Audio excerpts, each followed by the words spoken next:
יעקב, לכו ונלכה באור, בית יעקב,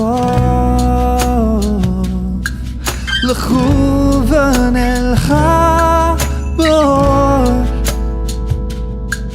יהוה.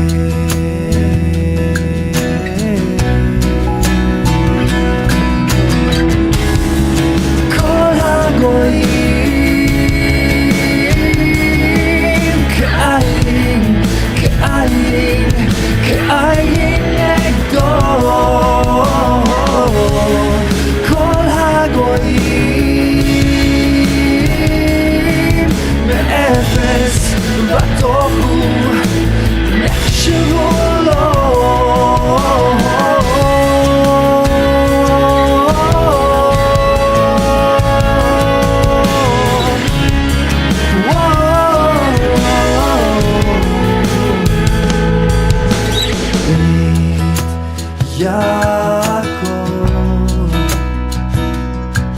לכו ונלכה באור, בית יעקב, לכו ונלכה באור,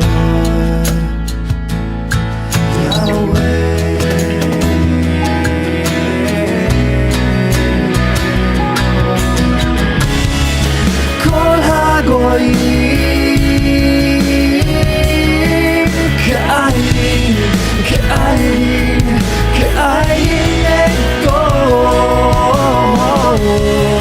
כל הגויים מאפס בתוהו נחשבו לו.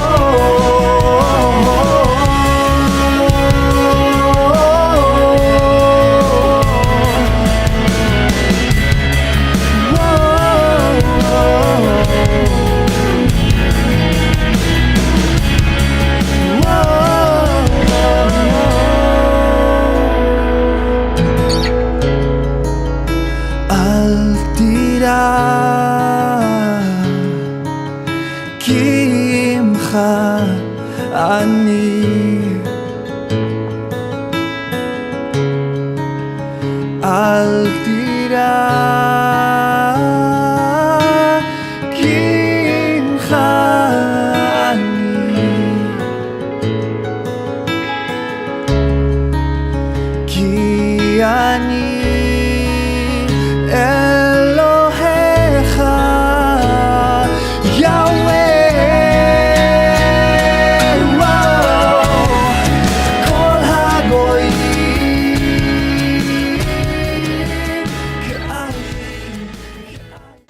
Dengan mengangkat shofar ini ya Bapak, untuk kami tiupkan sebentar lagi, menandakan kami sudah siap masuk di dalam ibadah Sabat pada malam hari ini. Karena kami tahu bahwa setiap perayaan itu adalah kena pada Sabat Gadol. Oleh itu kami juga mengucapkan Sabat Salam kepada Bapak Yahweh dan kepada sesama di tempat ini. Karena kami percaya bahwa adanya kami di tempat ini bukan suatu kebetulan, tetapi kami menyahut ketetapan yang sudah Bapak Yahweh tentukan untuk kami rayakan turun-temurun. Seperti yang ada di dalam Imamat 23 ayat yang pertama dan seterusnya. Oleh itu Bapak Yahweh, kami berdoa supaya walaupun bilangan kami beberapa jiwa saja yang ada di sini, tetapi semua itu tidak menghambat sukacita kami, semangat kami untuk merayakan Shavuot bersama-sama. Dan kami tidak lupa berdoa untuk saudara-saudara seiman, keluarga-keluarga kami, teman-teman kami yang tidak bersama pada tahun ini, dimanapun mereka berada. Biarlah Engkau juga menyertai mereka di dalam mereka merayakan Shavuot melalui live streaming. Dan kami berdoa supaya kekuatan Ruach HaKodes itu semakin ada di dalam kehidupan kami. Karena orang yang bertahan di masa-masa kesukaran besar adalah orang yang dipegang kendali oleh Ruach HaKodes. Bukan kendali oleh Ruach HaKodes. Bukan oleh kekuatan sendiri. Bukan oleh pikiran sendiri. Tetapi yang senantiasa memiliki Roh Yahweh di dalam jiwa mereka. Terima kasih ya Bapak Yahweh. Kami serahkan jam ibadah kami saat ini. Namun satu hal yang kami perlukan, yaitu hidupkan listrik ini malam ini juga Bapak, agar kami bisa mendengarkan kebenaran firman-Mu yang akan kami dengar bersama-sama. Setiap pemberitaan firman Tuhan dari manapun, khususnya dari para penyembah Bapak Yahweh, supaya itu dapat dilihat dan dinonton oleh semua orang dimanapun mereka berada. Karena pada zaman akhir ini tidak ada yang tersembunyi lagi di hadapan manusia. Semuanya akan disingkapkan menjelang kedatangan Tuhan Yesus Al-Masih yang semakin hari semakin dekat. Terima kasih ya Bapak Yahweh. Terpujilah Engkau ya Bapak Yahweh. Kami juga berdoa, Engkau bentengi kami pada saat ini, supaya kami dilindungi oleh Bapak Yahweh terhadap serangan-serangan pikiran-pikiran liar, roh-roh jahat, dan juga kuasa-kuasa kegelapan, agar kami dapat beribadah fokus kepada persekutuan kami dengan Ruach HaKodes. Karena tanpa Ruach HaKodes kami tidak dapat memiliki damai, sukacita, dan ketenangan di dalam hidup kami. Terima kasih ya Bapak Yahweh. Kami mengundang Ruach HaKodes pada saat ini.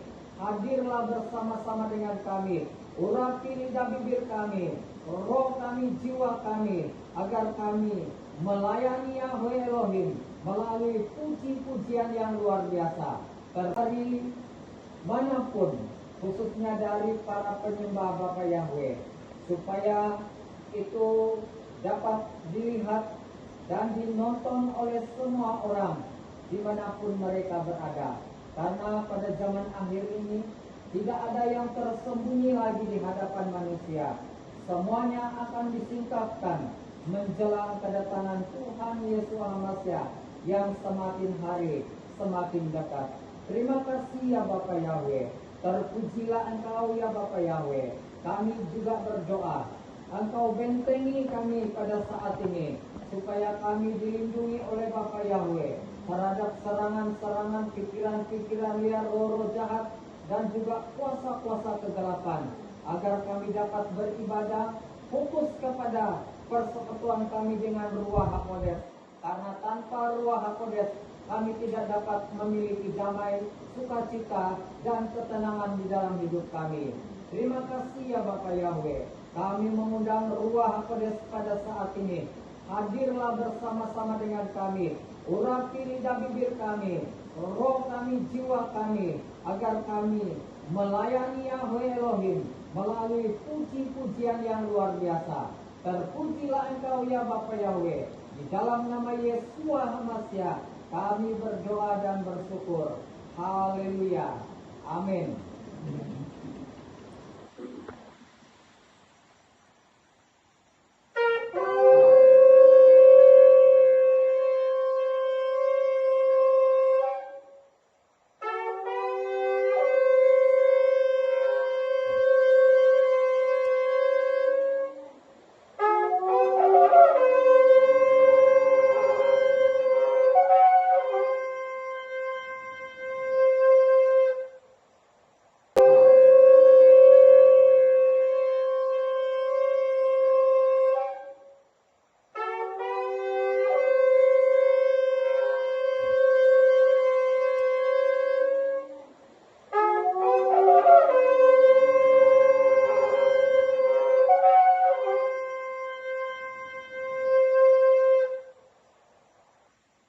Israel,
berpuasa, tidak mudah lemah semangat.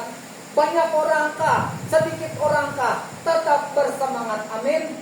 Ini kobaran api Roh Kudus. Hari ini kita bicara tentang cara kerja Roh Kudus. Roh Kudus itu dia tidak mau orang yang diam-diam, santai-santai, loyo-loyo. Roh Kudus mau mencari orang yang bersemangat. Kalau yang memimpin tadi itu tidak semangat, kamu semangat atau tidak? Nah, terus teranglah ya. Kalau saya yang memimpin, ya saya mimpin ibadah. Saudara-saudara, mari kita menyanyi. Kamu semangat atau tidak? Sebenarnya tidak semangat. Terus kita bilang begitu aja, macam tidak aneh, belum makan ini pemimpin ini. Maksudnya itu orang yang betul-betul mendapat kobaran api Roh Kudus itu dia menyala-nyala, ada sukacita, ada bukan saja semangat secara jasmani nih, semangat roh ya untuk membangun, membangkitkan orang untuk percaya. Yang seterusnya, orang-orang yang mengalami pekerjaan Roh Kudus atau tanda-tanda orang yang mengalami pekerjaan Roh Kudus, ada bahasa lidah. Tapi ini bukan semua orang ya. Saya tidak memaksa. Ini firman Tuhan.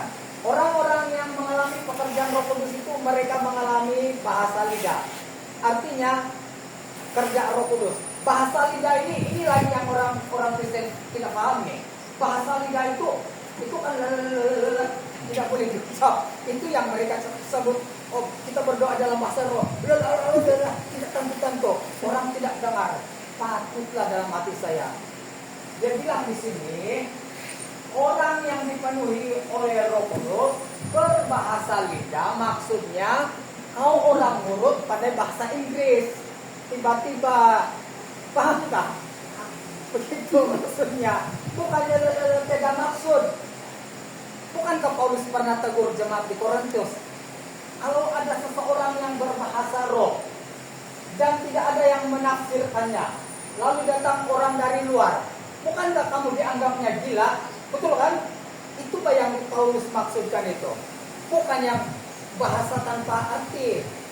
Misalnya, kalau ada seseorang yang berbahasa roh, berbahasa lidah, ada orang yang menafsirkannya. Contohnya, Pak Beding berbahasa rumus. Dalam jemaat ini banyak bangsa. Ada Muruk, ada Iban, ada Lundaya, ada Cina. Jadi mereka tidak paham bahasa rumus. Lalu saya ini paham bahasa rumus. Baru saya kasih terjemah. Oh maksudnya begitu. Nah, ini yang Paulus maksudkan itu. Bukan bahasa yang sikuraba, tambah lama-lama, begitu. Bukan begitu. Ya, bukan begitu. Sama sekali tidak. Jadi jelas itu, berbahasa lidah itu boleh berbahasa bahasa asing walaupun kita tidak pernah sekolah bahasa asing. Tiba-tiba apa itu? Begitu di dalam jemaat. Tapi itu bukan selalu itu.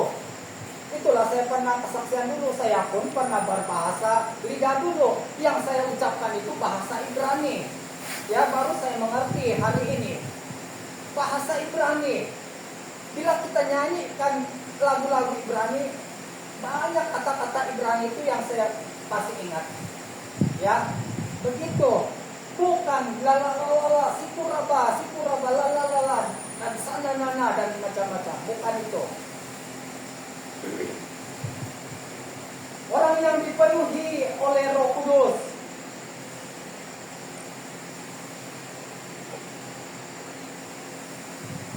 adalah orang yang mudah memahami firman Tuhan. Ya, orang yang dipenuhi oleh Roh Kudus, firman Tuhan saja disampaikan dia cepat paham. Roh Kudus dengan Torah itu sama atau tidak? Misalnya saya penuh Roh Kudus, tapi saya tidak paham apa yang disampaikan. Itu saya masih ragu itu. Ya, sejajar ini sebenarnya. Kalau kita memahami firman Tuhan, berarti kita ada Roh Kudus di dalam hidup kita. Begitu.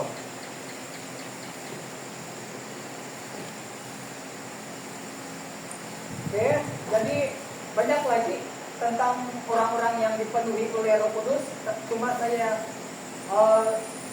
tekankan yang biasa-biasa saja di dalam gereja-gereja ataupun kahilat-kahilat di akhir zaman, karena itu yang selalu menjadi andalan mereka. Oke, selain itu, orang yang dipenuhi oleh Roh Kudus, orang yang ada peralihan dan perubahan hidup menjadi benar. Mesti ada peralihan. Kalau orang yang ada Roh Kudus di dalam hidup dia punya hidup itu dia tidak begitu saja. Mesti ada perubahan. Kalau dulu dia jahat, takkan bulan ini tetap jahat. Bulan berikutnya jahat, sampai ujung tahun dia tetap jahat. Itu kalau dia tetap jahat, itu tidak ada perubahan Roh Kudus. Ya, Roh Kudus itu mengubah orang. Orang yang ada Roh Kudus senantiasa merujuk perjanjian lama sebagai dasar firman atau Torah. Ya, kalau orang bercakap-cakap tentang firman, tentang kebenaran, dia merujuk Torah. Karena itu dasar, ya, pengajaran. Kalau dia fokus perjanjian baru saja, dia bilang ini Torah tidak laku. Ya, banyak orang cakap Torah tidak berlaku lagi. Ya, ada di grup itu kan, pastor dia bilang, imam dia bilang si Puan Jun, itu pastor SDE, dia bilang itu Torah sudah batal. Terus saya jawab, nenek dia masih batal itu. Pandai-pandai membatalkan Torah. Siapa juga mereka? Kita tidak ada kuasa membatalkan Torah. Sedangkan nabi-nabi pun tidak ada kuasa membatal Torah. Yesus sendiri bukan membatal Torah, tetapi menggenapinya. Gitu. Orang yang dipenuhi oleh Roh Kudus adalah khotbah yang berterus terang, ya, berani menyatakan kebenaran. Ini, kalau kita menjadi pelaku firman Tuhan, kalau seseorang itu dia berzina, kita terus belok kiri, itu kita punya jalan khotbah. Banyak pendeta-pendeta begitu. Kalau dia nampak di dalam gereja dia ada orang-orang besar di sana, dia tidak berani sentuh perpuluhan, ataupun dia tidak berani sentuh dosa, dia mengilap begitu. Itu tidak dipenuhi oleh Roh Kudus.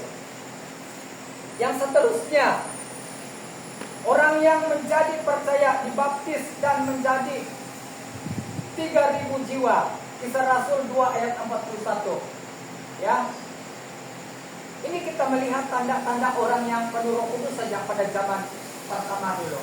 Kenapa mereka itu 120 orang tiba-tiba naik jadi 3.000 orang? Karena ada pekerjaan Roh Kudus. Kalau kita lihat di dalam Kisah Rasul itu, Petrus berkhotbah itu di depan banyak orang. Petrus berkhotbah, banyak orang mendengar. Paulus berkhotbah, banyak orang mendengar. Ya. Jadi ini adalah orang-orang yang dipenuhi oleh Roh Kudus. Selain itu mereka bertekun dalam pengajaran rasul-rasul. Orang yang dipenuhi oleh Roh Kudus bertekun di dalam pengajaran. Ya. Saya tidak tahulah saat firman Tuhan disampaikan di rumah masing-masing, kamu bertekun mendengar ataupun ayah bosan lah ini, ataupun mengantuk lah ini. Jangan pula kita ikut streaming, Pak Lukas bilang sambil makan keropok. Adakah begitu? Mesti ada ini. Kalau sendiri ada itu. Ya, karena hanya boring juga lah. Sambil ngopi, sambil siap-siap begitu. Orang yang bertekun ini sebenarnya ada rasa takut akan Tuhan. Orang yang bertekun ini ada alami mujizat Tuhan. Orang yang bertekun ini senantiasa bersama di tempat yang sama. Orang yang bertekun bersama di tempat yang sama. Maksudnya di mana-mana pun kita menyembah Tuhan, di situ kita ada bersama-sama. Seperti di dalam Kisah Para Rasul tadi. Yang seterusnya, memiliki segala sesuatu. Ya, tidak kekurangan. Artinya apa yang mereka inginkan itu diberikan oleh Tuhan. Masakan anak-anak Bapak Yahweh itu Tuhan tidak memberikan dia hak keistimewaan untuk menikmati segala sesuatu yang baik. Yang seterusnya, ada kepedulian terhadap sesama ataupun kebajikan. Ya, jangan kita anggap kebajikan ini suatu hal yang tidak penting. Ini sangat penting ini. Ya, ini adalah tanda-tanda orang yang dipenuhi oleh Roh Kudus, senantiasa memikirkan orang susah juga. Yang seterusnya, ada ketulusan hati dalam mengampuni. Ya, ada ketulusan hati dalam mengampuni dan melayani. Ini saya cerita sedikit. Waktu kami adik-beradik di distrik baru-baru ini, ya, kita tolak orang datang kepada kita pun orang sendiri datang. Ini dia punya rahasia. Karena mereka melihat makin banyak orang takut akan Tuhan. Dalam kisah para rasul itu kan, makin banyak orang takut akan Tuhan. Mereka takut melihat rasul-rasul mengadakan mujizat. Maksudnya takut yang bukan negatif ini. Itu Paulus menyembuhkan orang, kita bertapuk, kita sembunyi. Bukan begitu. Ternyata iman sesembahan mereka ini adalah Elohim yang benar. Mereka datang percaya. Itu maksudnya takut. Takut artinya datang mencari Tuhan dengan sungguh-sungguh. Bukan takut bersembunyi. Jadi marilah kita menjadi orang yang benar-benar mengalami pekerjaan Roh Kudus di akhir zaman ini. Karena Roh Kudus ini saja yang tinggal di saudara. Sepatutnya kita berterima kasih kepada Roh Kudus. Dialah yang menahan kita sekarang ini. Kalau Roh Kudus tidak menahan kekuatan-kekuatan jahat itu, sudah lenyap manusia ini. Karena masih ada yang menahan. Kitab suci katakan. Amin. Karena masih ada yang menahan. Kalau yang menahan itu sudah diangkat, maka semuanya dikuasai oleh anti Hamasya. Jadi kita masih bersyukur ini. Inilah Roh Kudus, yang Roh Yahweh sendiri, yang melayang-layang, yang menguasai, yang memberikan ketenangan, damai, sejahtera, sukacita bagi kita pada hari ini. Amin. Baik, mari kita berdoa.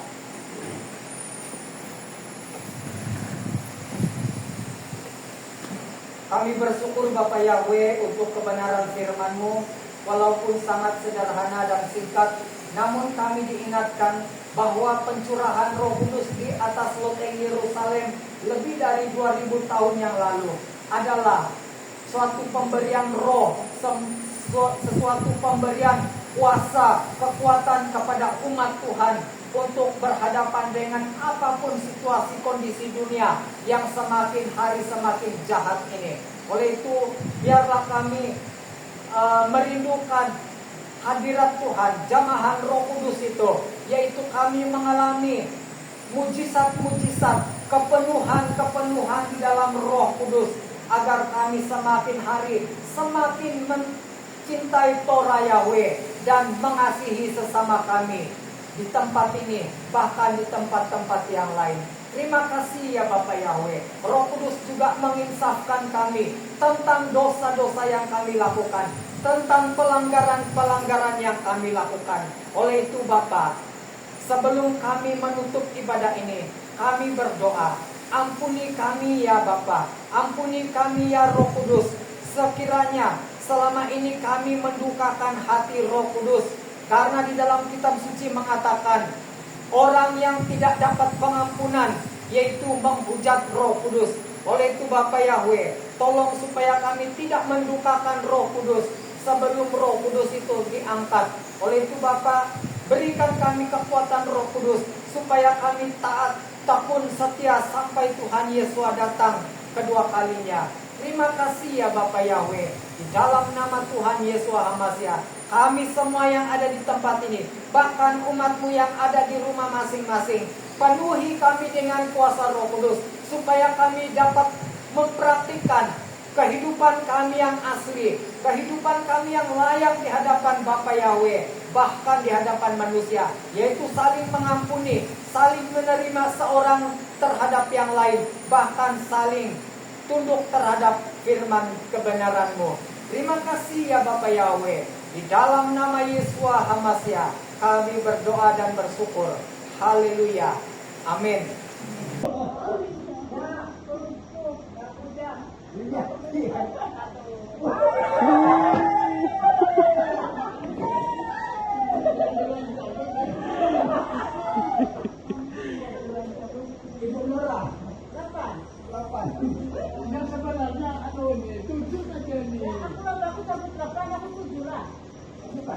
Pilihan lagi nih.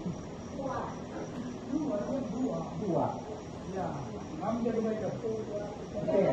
Sudah kan? Besok sudah. Punya 7 lah. Saja. Oke. Ibu tadi berapa? 1 7 ya.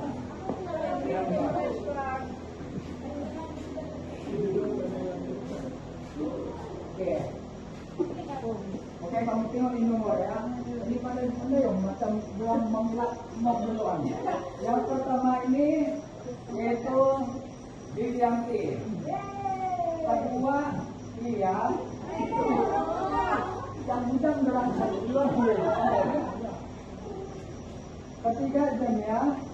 Keempat Florian. Kelima Roslita. Keenam Asin. Ketujuh Ibu Nora. Boleh buat bantuan. Boleh hitung gendang pakai mulut. Siap. Boleh gendang pakai mulut.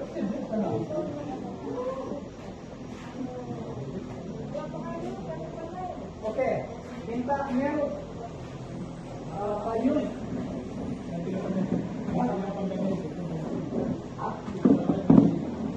Oke, belum sini.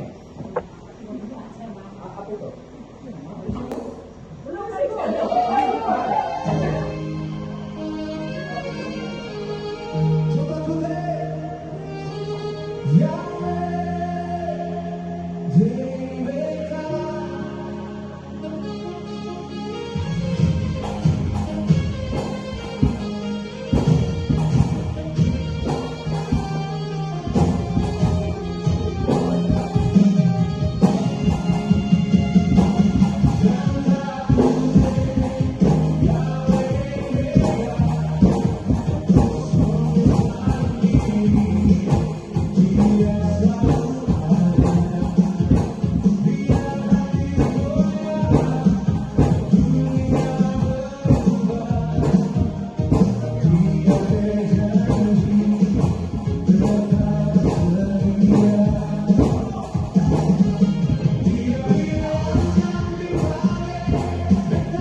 Oke, saya bagian kamera untuk lihat gerakan dia. Nanti ada yang tidak puas hati kan? Jadi itu ada bukti. Oke. Yang seterusnya. Balik ke apa? Salah apa ya? Coba ku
כמה שמחה יש בביתך כשכולם שרים ביחד על שהיה, על שיהיה ועל כל שאתה עושה. היו ימים טובים יותר, אך לעולם לא נוותר על השמחה הארוכה שעוד תבוא, כן היא תבוא. כולם ידיים באוויר לפני ישוע חוגגים, נראה טובך שם במרומים, אך גם בארץ החיים נרים קולנו לשמיים ונמלא אותם בשיר, נחגוג יחדיו כמשפחה.